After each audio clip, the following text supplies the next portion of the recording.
Hello there App Spy viewers, my name's Peter and I've got a hands-on video for you. This time it is with The Drive Devil's Run. This isn't currently available at the moment on the App Store. This is an early test flight build, but I wanted to bring you this preview of the game as early as possible to get it on your radar, because you know what, if you're a driving game fan and if you're of a certain age or perhaps interested in racing games as a genre, then I think that this is going to be one for you.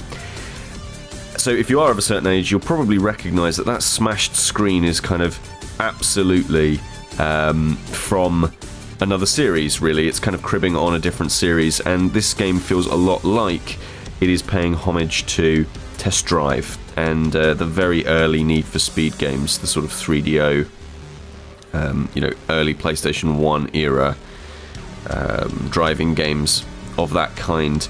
It really does feel like it's trying to be like that. So the game is hard. That's one thing. You are racing along these dual sort of roads, and you've got obviously traffic going one way, traffic coming another, and you've got to get to these end sections as quickly as possible, as with any other racing game really.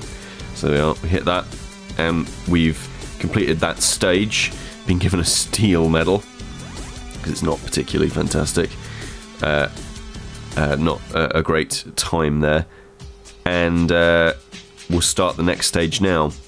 You only have a certain number of cars, I suppose, or lives you might call them, and you'll see the number that I have left in the top left.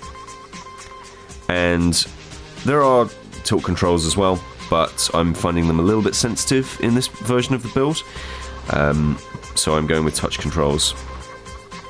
But it feels like Test Drive, and it feels like the Need for Speed, because it is brutally tough, but it's also about racing on these kind of beautiful but low poly backgrounds, you know, these environments that are kind of, I mean, look at that, like the mist in the background, and the canyon that's kind of the canyon that's sort of rushing towards the side of you, or should be if you don't crash all over the place. And here we are. Here's the first person perspective. You can see that I'm just kind of, making little adjustments.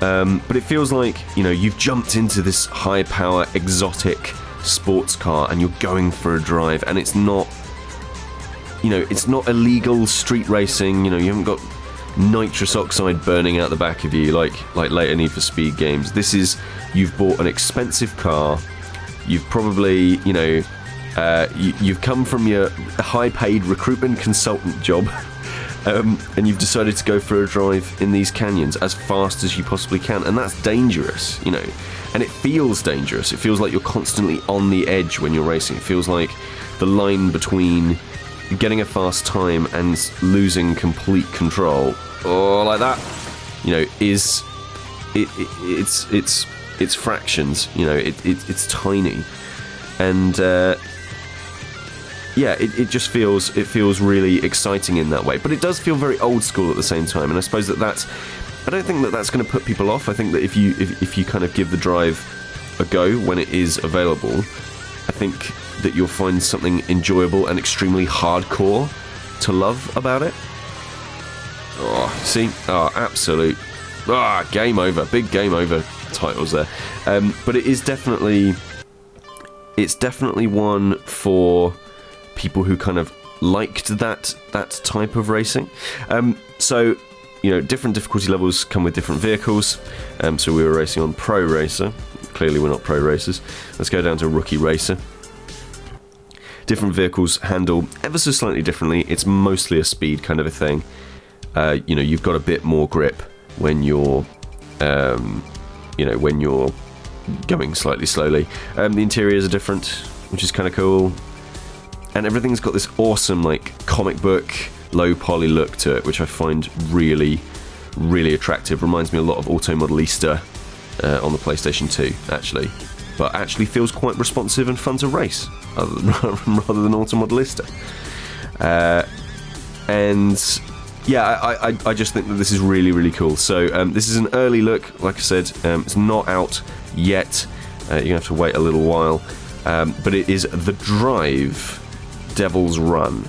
This is Peter with AppSpy.com. We review, you decide.